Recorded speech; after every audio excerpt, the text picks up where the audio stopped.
नमस्कार। Art travellers में आप सभी को स्वागत। दोस्तों, आप लोग जानते थे, मीडिया के जरिए ही आप लोगों के पास एक न्यूज आया था आज से कुछ ही महीना पहले कि कतार में भारतीय नौसैनिक अधिकारी 8 भारतीय नौसैनिक अधिकारी फंस गए थे, क्योंकि उधर उन लोगों ने एक प्राइवेट कंपनी में नौकरी के जरिए उधर गए थे। हमारे देश में नौसैनिक का नौकरी रिटायर्ड होने के बाद वहां पे एक प्राइवेट सिक्योरिटी कंपनी में उन लोगों ने नौकरी लेकर उधर गए थे। फिर भी जहां कहीं से भी हो, कुछ ही घटना के कारण उन लोगों को उधर फंसाया गया और तुरंत उसी के बाद हम लोग मीडिया से एक खबर हम लोगों के पास आया आज से कुछ ही महीना पहले कि उस 8 नौसैनिक अधिकारियों को फांसी यानी कि सजाए मौत सुनाए गए थे। और उसी दिन से आज तक पूरा देश भर में भारतीय जनता में एक ऐसा गुस्सा और ऐसा दुख मन में पहुंचे कि भारतीय नौसैनिक की ये 8 अधिकारी जो कतार में बंद थे उसको हम कैसे देश में वापस लेके आए। इसीलिए पूरा मीडिया भर, भारतीय मीडिया से लेकर देश भर में जो जनता का गुस्सा वो भारत सरकार भी समझ चुके थे। इसीलिए तुरंत भारत सरकार भी कतार के साथ संपर्क में आए थे और इसके जरिए भारत सरकार अपना डिप्लोमेसी के जरिए जो काम किया है, तुरंत कुछ ही दिनों के अंदर उन सभी का सजाए मौत रद्द होकर उन सबको जेल भेज दिया गया था। तो उस पर में भी भारतीय जनता सोच रहे थे और सरकार के पास बोल रहे थे कि वैसा जेल भी नहीं होगा, उस 8-9 सैनिकों को देश में वापस लेके आना होगा। और उसी समय से भारत सरकार काम शुरू कर दिया था। आप लोग जानते हैं, हम लोगों का घर का कोई परिजन अगर विदेश में जाके फंस जाते हैं तो देश में जो रहने वाले उनके जो परिवारजनों के मन में क्या बीतते हैं वो तो हम लोग जानते ही हैं। इसीलिए हमारे सरकार भी सब कुछ देखकर फॉरेन मिनिस्ट्री की तरफ से अपना डिप्लोमेसी शुरू कर दिया था। उसी फॉरेन डिप्लोमेसी के तरफ तुरंत काम में आए और आज से एक दिन पहले हम लोग जान गए कि हम लोगों के पास एक नया खुशखबरी आ गए। क्या? उन 8 अधिकारियों देश वापस आ गए। इससे खुशी की बात हम लोगों के अंदर कुछ हो नहीं सकते। उन लोगों ने देश में आकर भारत माता की जय नारा लगा रहे थे और बोल रहे थे कि और उन 8 अधिकारी, नौसेना की जो अधिकारी है, उन लोगों ने ये भी बोल चुके हैं ये काम कतई नहीं संभव होता अगर हमारे देश की प्रधानमंत्री माननीय श्री नरेंद्र मोदी जी अगर इसमें अपना इनिशिएटिव नहीं लेती। तो हमारे देश के प्रधानमंत्री इनिशिएटिव लिए, इसीलिए उन सभी को रिहा होकर उन सभी ने अपना देश वापस लौट पाए।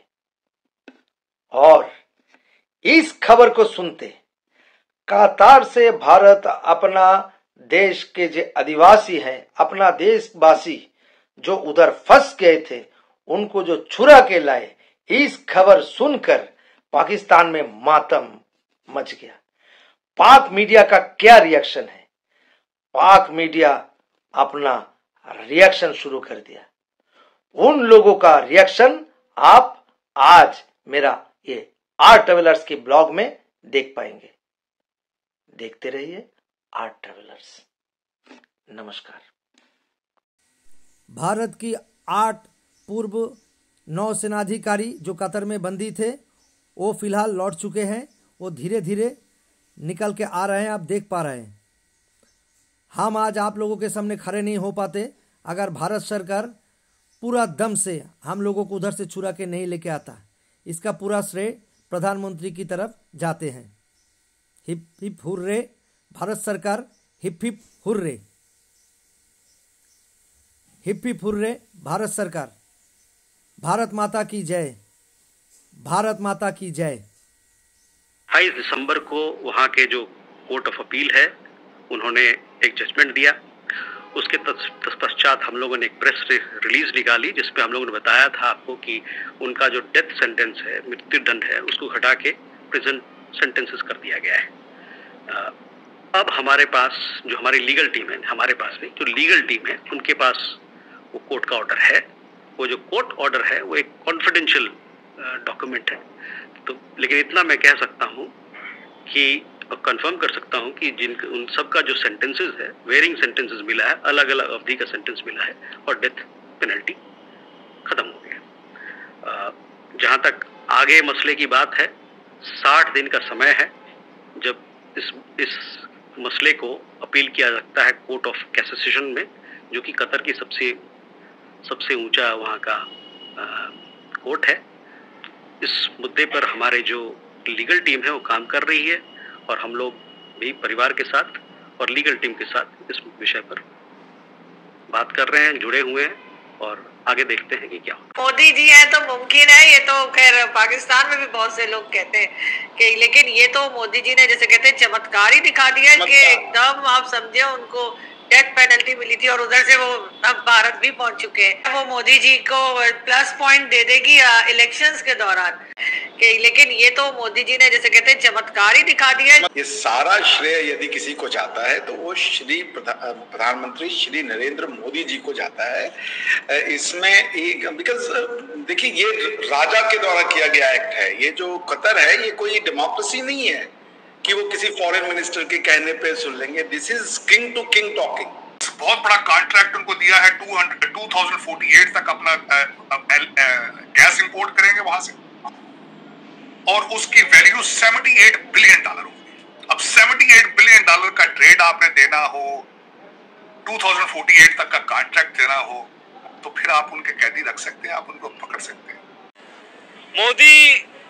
मोदी एक काम करता है सोच समझ के कि मैंने कैसे आगे मुल्क को लेके जाना है। अब पिछले 10 साल का रिकॉर्ड उठा ले वही है बन रहा और उसकी आवाम भी उसको सपोर्ट करती है। हालांकि अक्सर आप सोशल मीडिया पे जाए मीम्स भी बहुत बन रही होती हैं उस पर, लेकिन वो काम भी करता है।